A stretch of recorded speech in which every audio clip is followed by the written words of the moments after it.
No inventarse cuentos. Los mitos no se convierten en mitos al vivirlos sino al contarlos. David Maraniss.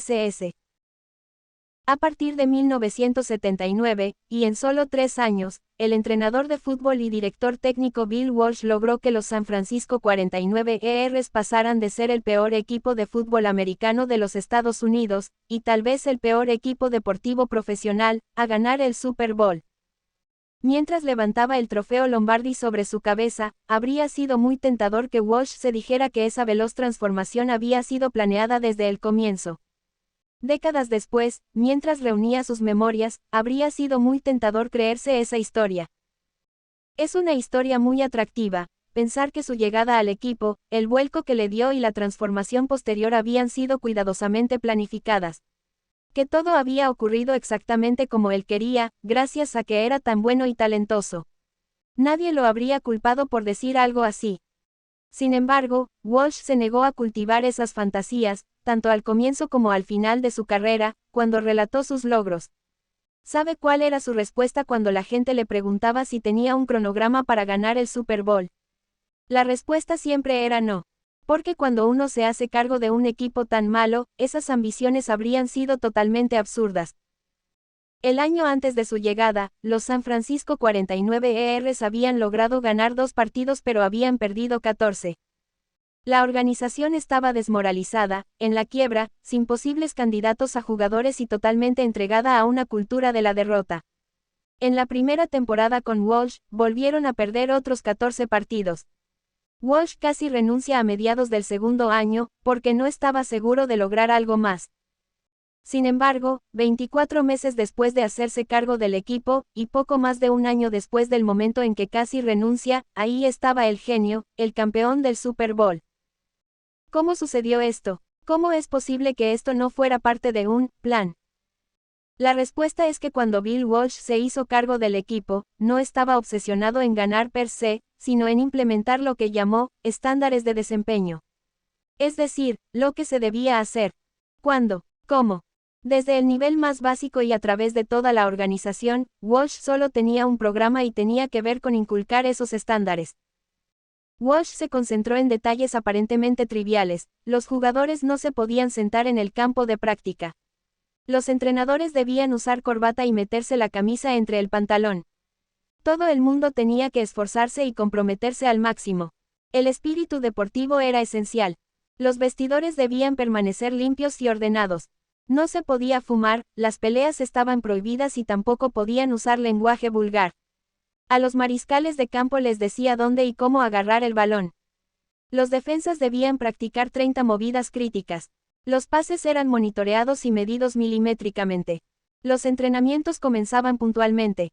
Sería un error suponer que todo esto tenía que ver con el control.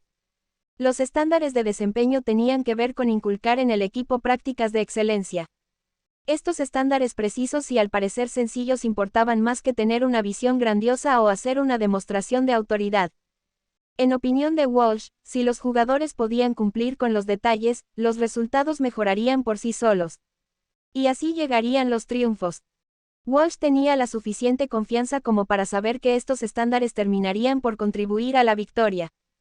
Pero también era lo suficientemente humilde como para saber, y recordarse todo el tiempo, que era imposible predecir cuándo llegaba la victoria.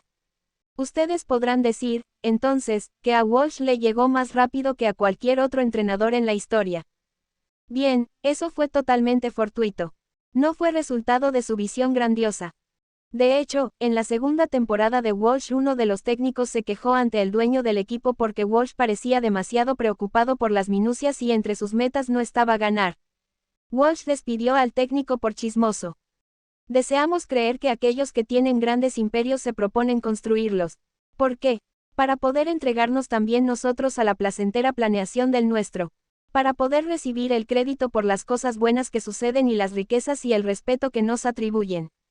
Ficción es cuando uno mira hacia la forma improbable como obtuvo algo y dice, yo lo supe todo el tiempo. En lugar de decir, yo tenía la ilusión de, y trabajé, y tuve suerte en algunas cosas.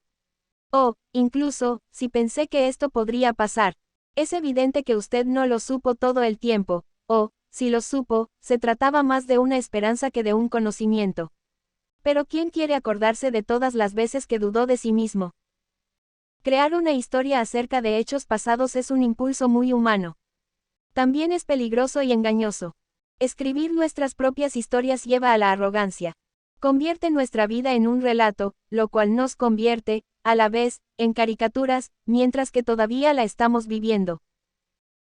Como escribió Tobias Wolff en su novela Vieja Escuela, estas explicaciones y cuentos, se funden después de manera más o menos sincera y, luego de que han sido repetidas, adquieren la categoría de recuerdos y bloquean todas las otras rutas hacia la exploración. Bill Walsh entendió que los estándares de desempeño, esas supuestas pequeñas cosas, fueron los responsables de la transformación del equipo y la victoria. Pero eso es demasiado aburrido para vender periódicos. Esa es la razón por la cual le prestó tan poca atención cuando lo apodaron, el genio. Aceptar el título y la historia no era una gratificación inofensiva que Walsh pudiera recibir con tranquilidad. Aunque esas historias no cambian el pasado, sí tienen el poder de afectar el futuro. Con el tiempo, sus jugadores demostrarían los riesgos que conlleva el hecho de dejar que una historia como esa se le suba a uno a la cabeza. Al igual que la mayor parte de nosotros, ellos querían creer que su improbable victoria se debía a que ellos eran muy especiales. En las primeras 2 temporadas posteriores al Super Bowl que ganaron, el equipo fracasó estruendosamente, sobre todo como resultado de esa seguridad inmerecida, y perdieron 12 partidos de 22. Eso es lo que sucede cuando uno evalúa prematuramente, y se atribuye poderes que todavía no controla. Eso es lo que sucede cuando uno empieza a pensar en lo que dicen de uno esos logros tan rápidos, y comienza a descuidar el esfuerzo y los estándares que los impulsaron. El equipo solo volvió a ganar cuando retomó sinceramente los estándares de desempeño, ganaron 3 Super Bowl más y 9 campeonatos de división en una década. Solo volvieron a ganar tal como lo habían hecho antes cuando dejaron de echarse cuentos y se concentraron en la tarea que tenían enfrente. Esta es la otra parte de la historia. Cuando uno gana, todo el mundo empieza a buscarlo. Cuando uno está en la cima es cuando menos puede darse el lujo de hacerle caso al ego, debido a que ahí las apuestas son mucho más altas y los márgenes de error mucho más pequeños. Por otra parte, la capacidad de escuchar, de recibir críticas, de mejorar y de crecer se vuelve mucho más importante que nunca antes. Los hechos son mejores que los cuentos y la imagen. El famoso financista del siglo XX Bernard Baruch dijo una vez algo genial: comprar cuando está barato y vender cuando está en la cima es algo que generalmente hacen los mentirosos. Es decir, rara vez se puede creer en lo que la gente dice que está haciendo. Jeff Bezos, el fundador de Amazon, ha hablado sobre esta tentación. Bezos recuerda que nunca hubo realmente un momento de inspiración mágica durante la construcción de su monstruosa compañía, a pesar de lo que digan sus propios comunicados de prensa. La fundación de una empresa, ganar dinero mediante maniobras financieras o la formación de una idea, son procesos complejos y desordenados. Reducir este proceso a un cuento que nos inventamos después produce una idea de claridad que nunca fue ni será real.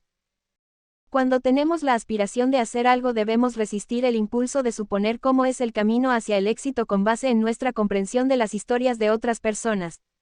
Cuando logramos nuestro propósito, debemos resistir el deseo de pretender que todo se desarrolló exactamente como lo habíamos planeado. No hay una gran historia detrás, usted debería acordarse de eso teniendo en cuenta que estaba ahí cuando todo ocurrió. Hace unos años, uno de los fundadores de Google dio una charla en la que dijo que la forma en que juzgaba a las compañías y los empresarios potenciales era preguntándoles si iban a cambiar el mundo. Eso está bien, dijo después, pero no fue así como empezó Google. Larry y Sergey eran 2 candidatos a doctorado de Stanford que estaban trabajando en su proyecto de grado.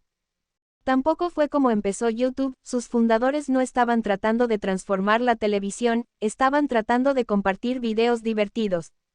De hecho, no es la forma como se ha creado la mayor parte de la riqueza de verdad.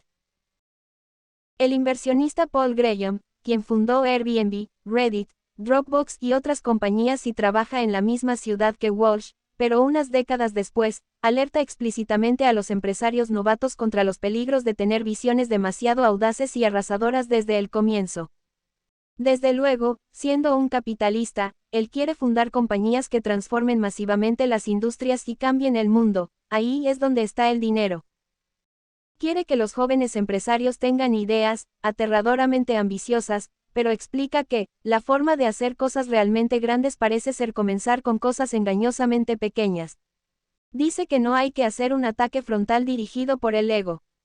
En lugar de eso hay que empezar con una apuesta pequeña e ir aumentando gradualmente las ambiciones a medida que uno avanza. Su otro consejo famoso, no permitas que tu identidad se crezca, encaja muy bien aquí. Hay que preocuparse por el trabajo y los principios que lo impulsan, no por una vaga visión gloriosa. Napoleón hizo grabar las palabras, hacia el destino, en el anillo de matrimonio que le dio a su esposa. Napoleón siempre había creído en el destino y así fue como justificó sus ideas más atrevidas y ambiciosas. Esa también fue la razón por la cual logró cosas impresionantes una y otra vez, hasta que su destino fue el divorcio, el exilio, la muerte y la infamia. Un gran destino, nos recuerda Séneca, es una gran esclavitud. Es muy peligroso creer en las palabras de la gente cuando dice que somos genios, y es todavía más peligroso permitir que la arrogancia nos diga que lo somos. Lo mismo se puede afirmar de cualquier calificativo aplicado a nuestra carrera. ¿Acaso nos convertimos de repente en cineastas, escritores, inversionistas, empresarios, ejecutivos, etc., solo porque logramos algo? Esas etiquetas no solo nos alejan de la realidad, sino de la estrategia que nos puede llevar al éxito de verdad. A partir de ahí, pensamos que el éxito es solo la continuación natural de la historia, cuando, en realidad, lo que lleva al éxito es el trabajo, la creatividad, la persistencia y la suerte. La forma en que Google se ha ido alejando de sus raíces, el hecho de confundir la visión y el potencial con una hazaña científica y tecnológica, terminará tarde o temprano por hacerla tropezar. De hecho, los fracasos públicos de proyectos como Google Glass y Google Plus pueden ser evidencia de eso. Pero ellos no están solos. Con mucha frecuencia, artistas que piensan que su obra fue impulsada por la inspiración y el dolor, en lugar del trabajo duro y el empeño, y que crean una imagen en torno a eso terminan en el fondo de una botella o destruidos. Lo mismo vale para nosotros, independientemente de lo que hagamos. En lugar de fingir que estamos viviendo una gran historia, debemos permanecer centrados en la ejecución y en hacer todo con excelencia. Debemos alejarnos de los créditos y las coronas y mantenernos concentrados en lo que nos llevó hasta donde estamos. Porque eso es lo único que nos mantendrá ahí.